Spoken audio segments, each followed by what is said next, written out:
अक्सर ऐसा होता है ना कि हमारी कई पुरानी परंपराओं के पीछे कितनी दिलचस्प और गहरी कहानियां छिपी होती हैं। तो आज हम एक ऐसी ही कहानी की दुनिया में चलते हैं जो सीधे सीधे वास्तुकला और निर्माण की आत्मा से जुड़ी हुई है। तो सवाल यही है कि आखिर ये वास्तु पुरुष है कौन? ये नाम हम अक्सर किसी भी कंस्ट्रक्शन या आर्किटेक्चर के जिक्र में सुनते तो हैं, पर इनकी शुरुआत हुई कहाँ से? चलिए पता लगाते हैं।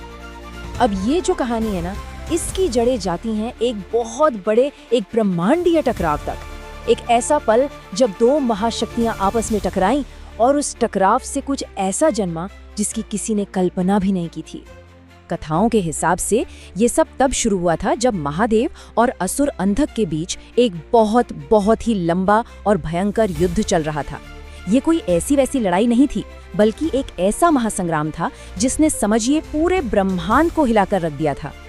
तो जाहिर है इतने भीषण युद्ध के परिश्रम से महादेव के शरीर से पसीने की कुछ बूंदें छलककर सीधे धरती पर आ गिरी। लेकिन ये सिर्फ पसीने की बूंदें नहीं थी, इनमें महादेव की दिव्य ऊर्जा समाई हुई थी। और उन्हीं बूंदों से, उसी दिव्य ऊर्जा से एक विशाल, एक बहुत ही शक्तिशाली प्राणी का जन्म हुआ। एक ऐसा जीव जिसका आकार और बल हमारी कल्पना से भी परे था। और बस यहीं से कहानी ने एक नया मोड़ ले लिया। अब उस प्राणी की भूख वो इतनी भयानक थी, इतनी ज्यादा थी कि उसे काबू करना लगभग नामुमकिन हो गया था। अपनी भूख मिटाने के लिए वो सब कुछ निगलने लगा, यहाँ तक कि ग्रह और नक्षत्र भी उसके ग्रास बनने लगे।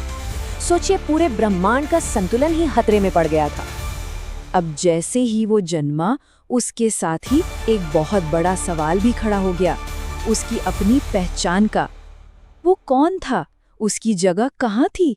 ये सवाल उसके अपने अस्तित्व पर ही एक प्रश्न चिन्ह बन गया था।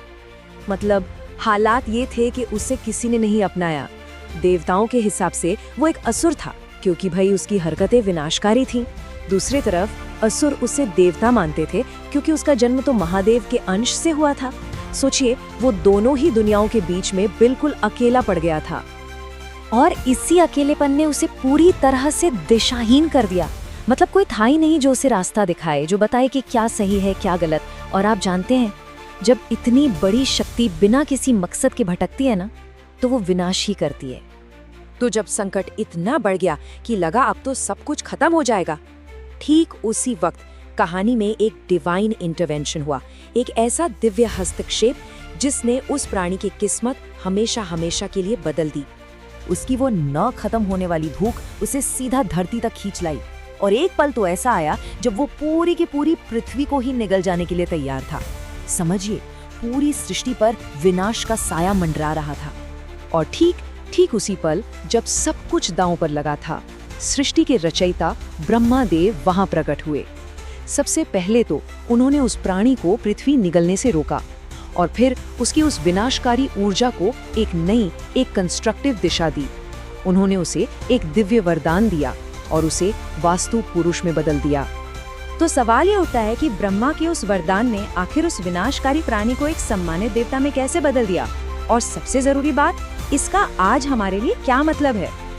तो ब्रह्मा ने उसे ये वरदान दिया कि देखो, आज से तुम वास्तु पुरुष कहलाओगे और तुम्हारा काम विनाश करना नहीं, बल्कि सृष्टि में होने वाले हर निर्माण कार्य की देखरेख करना होगा, उसमें एक संतुलन लाना होगा।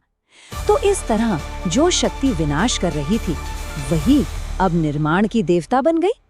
और जानते हैं, यही वो कहानी है जिसकी वजह से आज भी जब कोई घर या कोई बिल्डिंग बनती है तो वास्तु पूजा की जाती है। ये पूजा असल में उसी वास्तु पुरुष को सम्मान देने, उन्हें खुश करने के लिए होती है, ताकि काम बिना किसी रुकावट के पूरा हो। देखिए, मान्यता ये है कि जब वास्तु पुरुष प्रसन्न होते हैं तो वो उस जगह को सिर्फ एक ढांचा नहीं रहने देते, बल्कि उनके आशीर्वाद से उस निर्माण में एक संतुलन आता है, वहाँ रहने वालों का कल्याण होता है, घर में समृद्धि आती है और एक बहुत ही सकारात्मक ऊर्जा, एक पॉजिटिव एनर्जी का माहौल बनता है।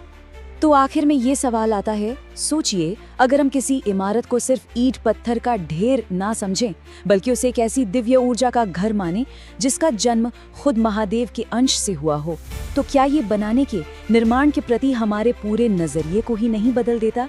ये वाकई एक सोचने वाली बात है।